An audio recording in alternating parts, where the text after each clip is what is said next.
Hello friends, मेरा नाम है सचिन राठौड़ और आज की वीडियो में मैं आप लोगों के साथ एक स्टोरी शेयर करने वाला हूं। और इस स्टोरी को सुनते सुनते the end of this story आपको समझ में आ जाएगा, आप अंडरस्टैंड कर जाएंगे कि मैं किस चीज के ऊपर बात कर रहा हूं। सो आइए स्टार्ट करते हैं। बहुत ही इंटरेस्टिंग स्टोरी है ये, मुझे बहुत ही इंटरेस्टिंग लगती है, इसलिए मैं हमेशा इस स्टोरी को सुनाता रहता हूँ क्योंकि इसमें कुछ सीखने के लिए भी हम लोगों के लिए। सो मेरा एक फ्रेंड था, मैं उसके साथ रूम पार्टनर था मैं उसका, और हम दो ही लोग एक रूम में रहते थे। 10 बाई 10 का रूम था और हम दोनों उस रूम में रहते थे। वो जो मेरा फ्रेंड था, बड़ा ही कह सकते हैं, मैं फर्स्ट टाइम उसके साथ रहने के लिए गया तो मुझे इतना उसके बारे में, उसके नेचर के, उसके बिहेवियर के बारे में इतना आइडिया नहीं था। सो मैं उसके साथ रहता था और बड़ा ही इंटरेस्टिंग किस्सा कि जब मैंने उसको ऑब्जर्व करना शुरू किया कि मैंने देखा वो बहुत ही टेंशन में रहता था, हमेशा कुछ न कुछ ख्यालातों में खोया हुआ, कहीं ना कहीं रूम के कोने पर बैठ जाएगा और हमेशा कुछ न कुछ सोचता रहता था। क्या सोचता था मैंने कभी पूछा नहीं, लेकिन 15 दिन हुए, 20 दिन हुए, 1 मंथ हो गया, उसके बाद फिर मुझे ऐसा लगा कि इससे पूछना चाहिए कि कोई प्रॉब्लम है, कोई टेंशन है, मैं उसका फ्रेंड हूं तो मुझे वो बता सकता है। सो मैंने उससे पूछने के लिए ट्राई किया, लेकिन उसने कभी बताया नहीं। बोले नहीं नहीं, बोले कुछ कुछ प्रॉब्लम्स नहीं है, कुछ टेंशन नहीं है। लेकिन मैंने फिर भी चालू रखा कि नहीं, क्या प्रॉब्लम है मुझे बता, मैं तेरा दोस्त हूं, सो मैं तेरा फ्रेंड हूं तो तू मुझे बता सकता है। लेकिन उसने बताया नहीं। लेकिन उसने जो चीज मुझे बताई उससे मैं शॉक हो गया, और वो आप सुनेंगे तो आप भी शॉक हो जाएंगे। मैंने उससे पूछा एक दिन कि भाई आप बताइए दे क्या प्रॉब्लम है, तो उसने मुझे बताना स्टार्ट किया कि सचिन, हम लोग यहाँ पर क्यों हैं। उसने क्वेश्चन करना स्टार्ट किया और मैं आंसर देता गया। हम यहाँ पर क्यों हैं, मैंने कहा कि हम स्टडी कर रहे हैं, कॉम्पिटिटिव एग्जाम की तैयारी कर रहे हैं।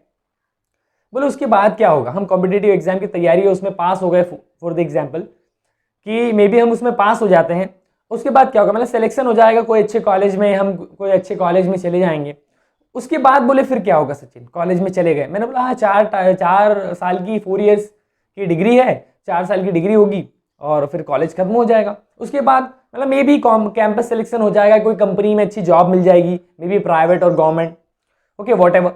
सो उसने फिर क्वेश्चन किया कि इसके बाद क्या होगा। फॉर द एग्जाम्पल हमको नौकरी मिल गई, उसके बाद क्या होगा। सो मैंने कहा नौकरी के बाद वही नॉर्मल लाइफ, उसके बाद शादी हो जाएगी। फिर शादी के बाद क्या होगा, मैंने कहा बच्चे हो जाएंगे। फिर कहता है कि बच्चों के बाद क्या होगा। मैंने कहा कि इतने वियर्ड से क्वेश्चंस क्यों कर रहा है। बोले तू मुझे बता तो सही। तो मैंने उसे बताना जारी रखा, कंटिन्यू किया कि हाँ बच्चे हो जाएंगे, उसके बाद फैमिली वाले हो जाएंगे, फैमिली फिर और रिस्पॉन्सिबिलिटीज आ जाएगी। फिर उसके बाद क्या होगा, मैंने कहा कि उसके बाद फिर हमारे बच्चों की शादी, फिर उसके बाद क्या होगा। सो वो पूछते गया इस तरीके से। तो सो लास्ट में कि मैंने कहा कि एक एज हो जाएगी हमारी 60-70 जो भी मे बी, उसके बाद क्या होगा, हम बूढ़े हो जाएंगे, सिंपल। सो बोले उसके बाद क्या होगा, मतलब डेथ हो जाएगी, एक समय के बाद हम मर जाएंगे। सो उसका जो जवाब था, ये पॉइंट के बाद मैंने उससे कहा कि एक समय बाद सभी, ये तो ट्रुथ है कि सभी की डेथ होना फिक्स है, कि सभी की मृत्यु होगी, सभी की मौत होना ही है। सो उसके बाद क्या होगा, मैंने बोला कि भाई एंड हो जाएगा अपना, किससे ही एंड हो जाएगा। सो फिर उसका जो जवाब था कि सचिन, जब मरना ही है तो इतना हम परेशान क्यों हो रहे हैं। सो आप सोचिए उसका माइंडसेट कैसा है, मतलब वो ओवर थिंकर है। सो आज का हमारा टॉपिक यही है कि ओवर थिंकिंग। हम इतना ज्यादा सोचते हैं, वो इतना ज्यादा सोच रहा है। मैंने उसे कहा कि भाई आप बहुत आगे निकल गए हो, वापसी आ जाओ। वो उसकी डेथ तक का सोच रहा है, उसकी डेथ के बाद का सोच रहा है कि डेथ, यदि डेथ ही होना है लास्ट में, तो हम इतनी जो मेहनत कर रहे हैं, हम पढ़ाई कर रहे हैं, ये सब कर रहे हैं, तो इसका फायदा क्या है कि जब लास्ट में मरना ही है। सो बहुत ही इंटरेस्टिंग कि बहुत सारे जो स्टूडेंट्स हैं और बहुत सारे लोग हैं, उनकी ऐसी ओवर थिंकिंग माइंडसेट उनका होता है, वो ओवर थिंक करते रहते हैं, बहुत ज्यादा सोचते हैं। मे बी पास्ट के बारे में कुछ लोग ज्यादा सोचते हैं, मे बी कुछ फ्यूचर के बारे में बहुत ज्यादा सोचते हैं। So over thinking kills you, आपको खत्म कर देगी ओवर थिंकिंग। सो वैसे ही इंग्लिश में भी है, मैं आपको इस स्टोरी के थ्रू समझाना चाह रहा था, इजीली आप अंडरस्टैंड कर सकें कि ये इसी तरीके से हम इंग्लिश में भी सोचते हैं।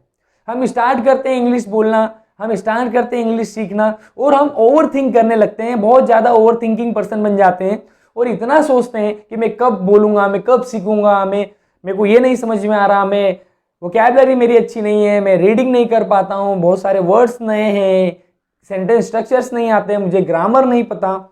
ओवर थिंकिंग बहुत ज़्यादा सोचते हैं, और बहुत ज़्यादा सोचने से क्या होता है, आप एक ऐसे मोड में चले जाएंगे, एक डिफ्यूज मोड कह सकते हैं, आप ऐसे मोड में होते हैं ओवर थिंकिंग। यदि आप हमेशा ओवर थिंकिंग करते हैं, ज़्यादा सोचते हैं, तो आप एक ऐसे मोड में चले जाएंगे जिस मोड में आप कुछ भी नहीं कर सकते, कि नेगेटिव मोड है वो।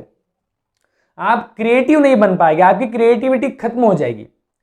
सो आप ओवर थिंकिंग कर रहे हैं। इस स्टोरी से आपको अंडरस्टैंड, मुझे लग रहा है बहुत अच्छे से आप अंडरस्टैंड कर सकते हैं कि किस तरीके से ओवर थिंकिंग करते हैं लोग। ये रियल स्टोरी है, ये मेरे साथ हुआ है, और एज इट इज जैसा मैंने आपको बताया उसी तरीके से उसने मुझसे ये सारी चीजें एक्सप्लेन की थी। सो आप समझ सकते हैं कि ओवर थिंकिंग कितनी बड़ी प्रॉब्लम है हमारे लिए, बहुत बड़ा ऑब्स्टिकल है हमारी लाइफ में। ये सिर्फ इंग्लिश के लिए नहीं है, हम कोई भी चीज यदि कर रहे हैं और यदि ज्यादा सोचते हैं उस बारे में, तो हम वहीं पर अटके रह जाएंगे, हम आगे नहीं बढ़ पाएंगे, क्योंकि ओवर थिंकिंग हमारे बीच में एक ऑब्स्टिकल बन गया है, वो हमको आगे नहीं बढ़ने दे रहा है। सो आपको इतना ज्यादा नहीं सोचना है, सिंपल लैंग्वेज है, only it is only language. So don't worry about, okay, it is very simple to learn this language, but we always think too much, so that's why I think we are not improving, we are not able to speak this language, only that we think too much, that's it. So ज्यादा नहीं सोचना, इतना सोचेंगे आप तो बहुत ही ज्यादा problem हो जाएगी आपके कैरियर के लिए, और सभी चीजों में, लाइफ के सारे एस्पेक्ट्स में आप पीछे रहेंगे, आगे नहीं बढ़ पाएंगे, क्योंकि ओवर थिंकिंग आपको पीछे कर रही है। सो इस तरीके से नहीं सोचना है कि मैं इंग्लिश नहीं बोल पा रहा हूं, नहीं, ये स्लो प्रोसेस है, आप सिर्फ काम करते जाइए, डेली बेस पे इस पे वर्क करें। सो एक समय के बाद आपको रिजल्ट्स मिलना चालू होंगे। आप 2-4 महीने, 1 महीने, 2 महीने, 3 महीने आप इस लैंग्वेज पर वर्क करते हैं, और उसके बाद सोचते हैं कि मैं इंग्लिश बोलना सीख जाऊं, और मैं नहीं सीख पा रहा हूं, मैं नहीं कर पा रहा हूं, और आप क्विट कर देते हैं। मुझे इस फील्ड में 6 ईयर्स हो चुके हैं, 6 साल से मैं इंग्लिश पढ़ा रहा हूं, और उसके बाद भी मैं सोचता हूं कि मैं उतना इंप्रूव नहीं कर रहा हूं अभी, लेकिन मैं डेली मेरे सेल्फ पर काम करता हूं, मेरे इंग्लिश पर काम करता हूं। सो आप काम करते रहिए, रिजल्ट्स मिलेंगे। रिजल्ट्स ना ऐसे रखे हुए हैं, आपको बस उन तक जाने के लिए पहले काम करना होगा आपके खुद के ऊपर। सो सिंपल, ज्यादा नहीं सोचना है, और बस डेली बेस पे आपके खुद के सेल्फ पे काम करते रहे, आपकी इंग्लिश पे काम करते रहे, जो भी आप काम कर रहे हैं उस पर काम करते रहे।